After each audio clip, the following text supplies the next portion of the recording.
Dawn thickened over a modest Virginia crossroads, the church bell echoing across soaked fields. Smoke from campfires crawled low. Within hours, this quiet place named Bethel Church would shift from rural landmark to the Confederacy's first loudly celebrated proving ground of war. Imagine standing among those early volunteers, smelling damp powder and pine, hearing nervous jokes die mid-sentence. You understand a vast war approaches. They expect an adventure. For them it resembles a patriotic outing, still half parade, not yet catastrophe. The landscape appeared harmless. A small white church, leaning graveyard stones, a sandy road threading through marshy thickets. Locals used it as a Sunday waypoint, not a fortress. Yet hastily shoveled earthworks and felled pines already hinted that familiar ground was turning predatory. Young Virginian volunteer Thomas remembered lifting his first shovel of clay. He expected songs, swift glory, cheering crowds. Instead, the clinging earth felt resentful, as though the very ground objected to becoming a rampart, separating neighbors who once traded tools, seed, and stories. The war felt newborn, barely weeks old inside people's minds. Many believed one sharp collision would settle everything. Politicians promised swift triumph. Newspapers demanded bold movement. Under that pressure, Union leaders studied the quiet Virginia peninsula and saw a tempting opportunity for demonstration. Union planners sketched a straightforward thrust: march from Fortress Monroe, brush aside scattered Confederate pickets, overrun flimsy outposts, prove federal strength, perhaps smother rebellion before harvest. On their maps, Bethel Church appeared merely a minor obstruction, a stepping stone, certainly not a defining headline. Yet those tidy maps lied by omission. They ignored muddy creeks flanking the church, tangled woods perfect for ambush, and subtle rises commanding approaches. They did not depict determined Carolinians and Virginians already spading defenses. Blue columns marched toward problems nobody had fully measured. Among them walked Caleb, a Massachusetts drummer wrestling divided loyalties. He despised slavery, cherished the Union, yet carried a tattered Bible gifted by his Virginian cousin. Somewhere ahead, conscience and kin might crouch behind opposite earthworks, forcing decisions he prayed never to face. Confederate resistance coalesced under Colonel John Magruder, a theatrical soldier who adored spectacle and deception. Aware his numbers were thin, he trusted terrain and illusion. If he choreographed the battlefield correctly, echoing cannon could shout louder than Northern confidence and political impatience. Magruder's men felled trees, carved gun pits, and camouflaged artillery with brush. They left inviting gaps that were actually killing zones. Nightfall brought shifting batteries and exaggerated campfires. To distant Union eyes, Confederate strength appeared everywhere and nowhere, like shadows rehearsing an elaborate performance. Local farmer Elias watched his familiar fields transformed. Yesterday, he worried about rain, fences, and corn prices. Today, strangers argued over cannon positions by his barn. Bullets, he realized, would soon ignore property lines, treating garden, pasture, and house with equal indifference. Within Union headquarters, confusion already simmered. Brigadier General Ebenezer Pierce commanded mostly untested volunteers and relied on vague sketches, contradictory reports, and hurried advice. Some subordinates urged dash, others caution. Every hour's delay tightened nerves, yet each rush step risked blundering into a hidden snare. From Caleb's place inside the marching column, everything looked impressive: flags snapping, brass polished, bayonets bright. Yet many hands trembled slightly beneath crisp uniforms. Rumors whispered along the ranks about hidden batteries, cunning sharpshooters, and the eerie quiet ahead, thicker than morning fog. That hush concealed Confederate listening posts. In the woods, pickets strained for every drumbeat, every metallic clink. One Carolinian, Jonah, pressed his ear against the soil, insisting he felt distant footfalls through roots. Comrades half laughed, half trusted, wanting some advantage against the coming storm. Rain drifted over both camps during the tense night. Union fires sputtered, tent ropes sagged, orders circulated unevenly. Some officers never received updated routes, others misread crooked country lanes. A neat operational diagram slowly dissolved into mud, darkness, and overlapping misunderstandings. Lantern in hand, Magruder inspected his line, cloak damp, boots sucking at soaked ground. Near the churchyard, he paused, reading weathered names on tombstones. Men who died peacefully decades earlier now shared their resting hill with newly planted cannon and nervous sentries. Far away, Caleb wrote home by guttering candle, promising his mother a swift return. He mentioned the white church rumored ahead and tried sounding brave. Pen hovering, he suddenly wondered whether these sentences might become the last living words she ever received. At gray dawn, skirmishers collided along hedged lanes.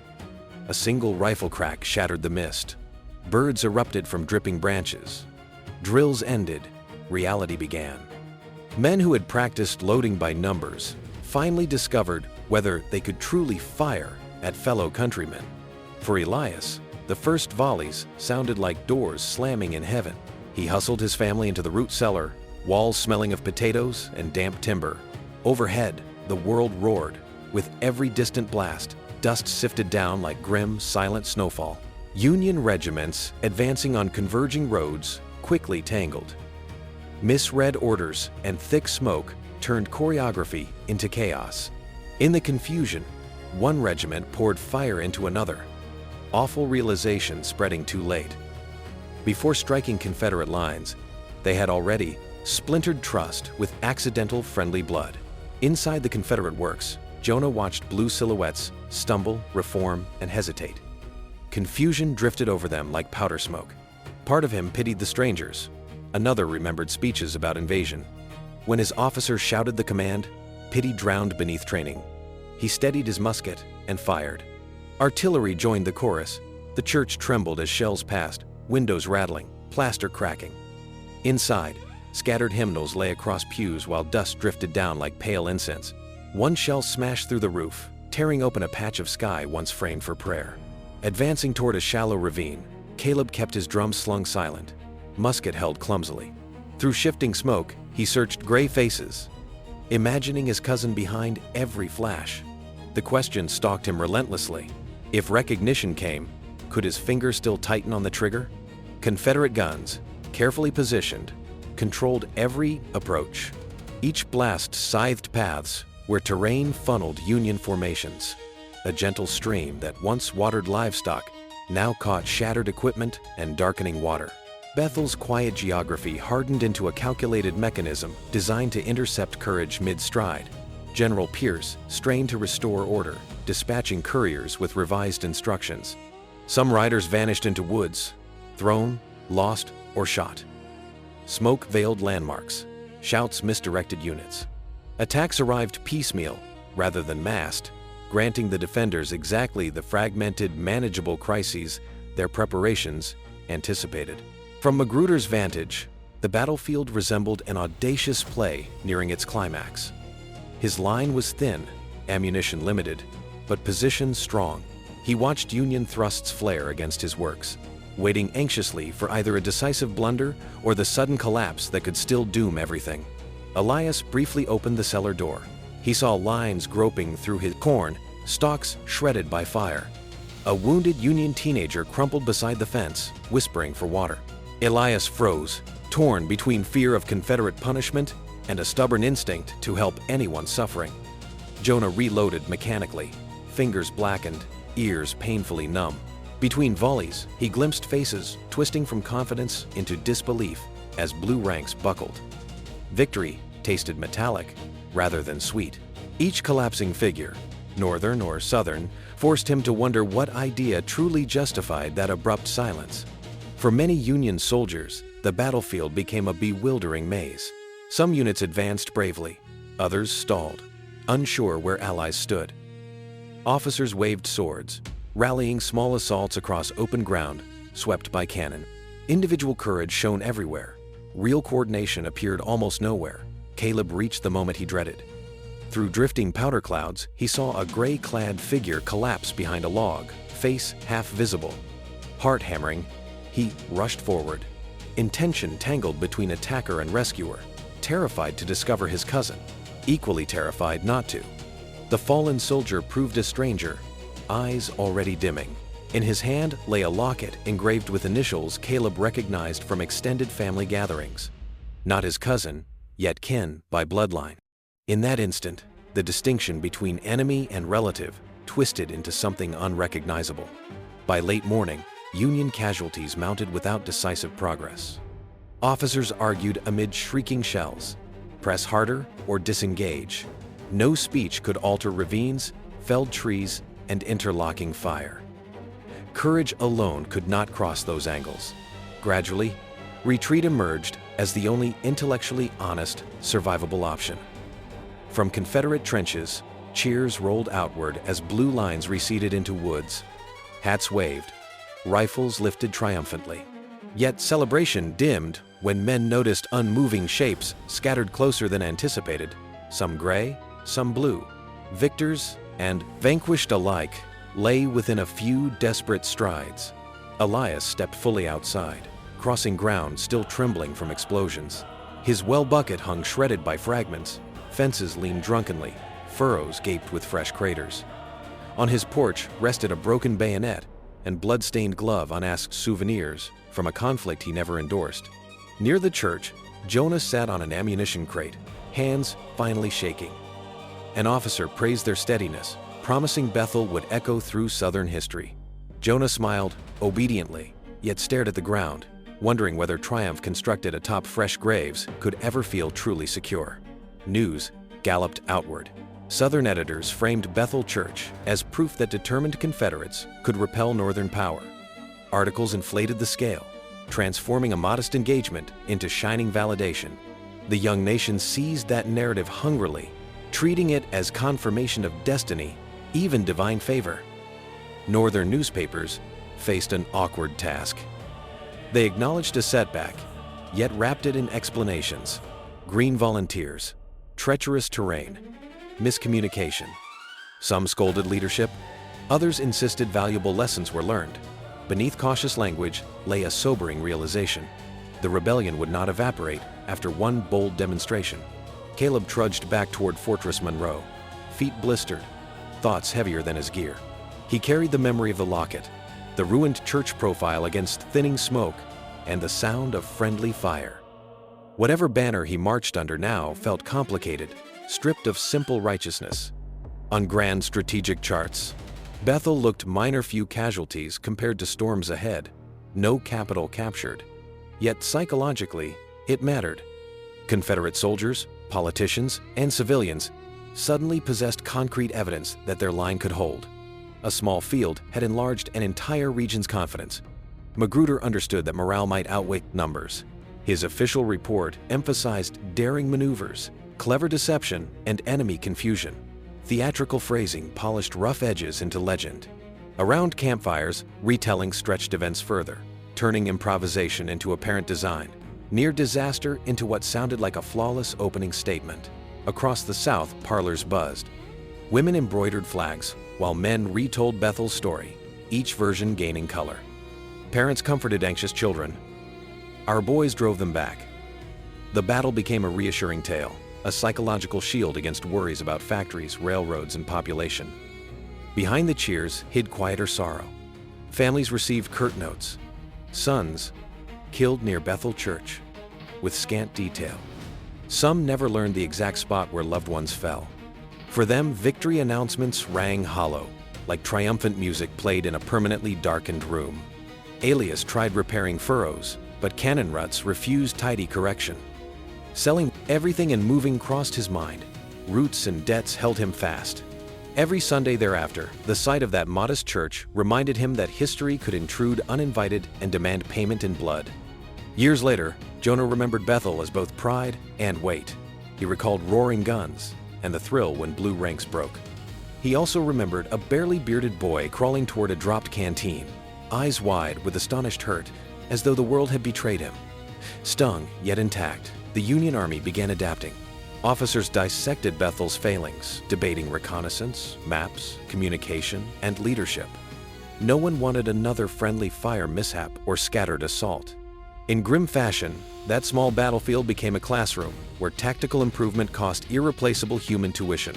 Weeks afterward, Caleb's letter home described something very different from official communiques. He wrote about mud-sucking boots, misheard bugle calls, faces he saw only once. He admitted fear alongside duty, and an unsettling respect for determined foes dug behind their raw embankments. Today, Bethel Church often receives only a brief paragraph between discussions of Shiloh, Antietam, and Gettysburg, yet its importance lies in timing. Here, early narratives hardened. Southerners embraced the idea of destined resilience. Northerners confronted the uncomfortable need for a longer, harsher struggle. For Confederate planners, Bethel suggested that clever positioning could offset industrial inferiority. Veterans carried that lesson forward, trusting defensive lines, entrenchments, and local knowledge.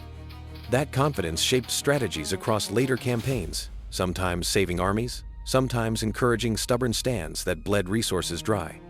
For Union leadership, humiliation at Bethel reinforced that enthusiasm was insufficient. Training, discipline, and clear command structures had to replace improvisation and political haste. In a painful way, those early dead forced their army to mature, trading naive optimism for methodical, grinding determination. Imagine walking today along the quiet roadside near the old site. Grass has swallowed trenches, trees murmur where guns once barked. Without markers, a traveler might never guess that an entire region's expectations once pivoted here, between overconfidence and chastened resolve. If the ground itself could speak, it might remember the rhythm of youthful footsteps that morning, boots thudding with expectation. It might describe the sudden intrusion of shovels, hooves, and artillery wheels. Then the heavy stillness afterward, broken only by flies, crows, and scattered murmured prayers. Rebuilt and repaired, Bethel Church serves again as sanctuary, yet remains a witness. Its walls have heard hymns, arguments, and awkward silences when the war's origins arise. Fresh paint hides cracks, not memory. Somewhere within, plaster still carries faint scars from long-vanished shell fragments. Caleb's internal conflict never completely healed. He kept wondering whether killing cousins could preserve any meaningful union. Yet he also saw enslaved families quietly watching Union columns with cautious hope. Between blood ties and moral conviction, he marched a narrow, exhausting path through subsequent campaigns. Jonah's doubts wore different colors. He felt deep loyalty to state, unit, and home soil. Still, occasionally he pictured frightened northern faces and wondered whether they all matched fiery speeches. Bethel had planted questions that later, bloodier triumphs never fully silenced. Elias faced a more ordinary yet profound dilemma: abandon everything or stay rooted. Leaving promised uncertain safety, staying guaranteed unpredictable armies. Choosing to remain, he admitted that common lives often bend around grand events rather than steering them, yet still try defending small patches of normalcy. Memory treated Bethel unevenly. Local families preserved vivid anecdotes, while national history skimmed past. However brief the mention, hidden inside was the Confederacy's first battlefield cheer, a psychological spark that helped sustain resistance long after material odds turned brutally lopsided. Viewed on a distant map, Bethel altered little. Viewed inside a survivor's mind, it changed everything. After hearing real bullets pass, abstract patriotism hardened into personal vows and grudges.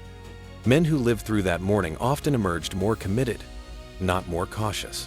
Thus, Bethel Church helped ignite more than Confederate confidence. It heated the entire conflict's emotional core. Every fallen friend became fuel. Each rumor, speech, and newspaper column added tinder. Moderate voices, already faint, grew harder to hear beneath crackling certainties. Standing in the present, you face a choice. Regard Bethel as minor trivia, or see it as an early warning about small victories shaping huge decisions. Once belief is strengthened by sacrifice. Arguments and statistics usually struggle to loosen its grip.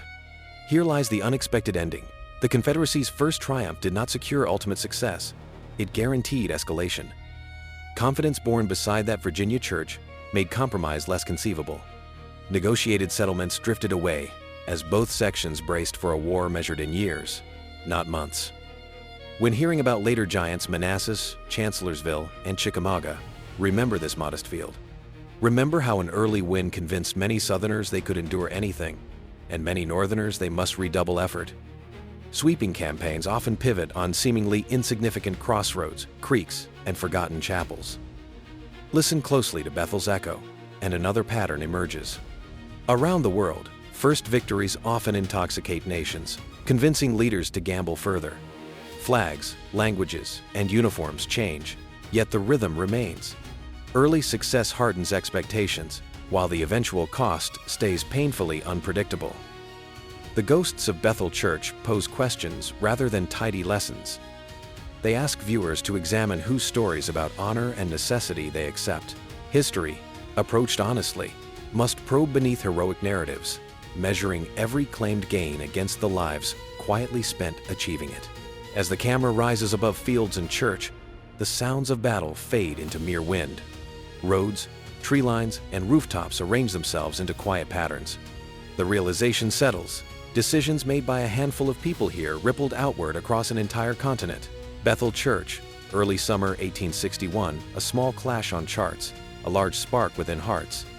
The Confederacy's first victory illuminated pride and shadowed future choices. Leaving this story, you might ask which early triumphs today are quietly steering tomorrow's history.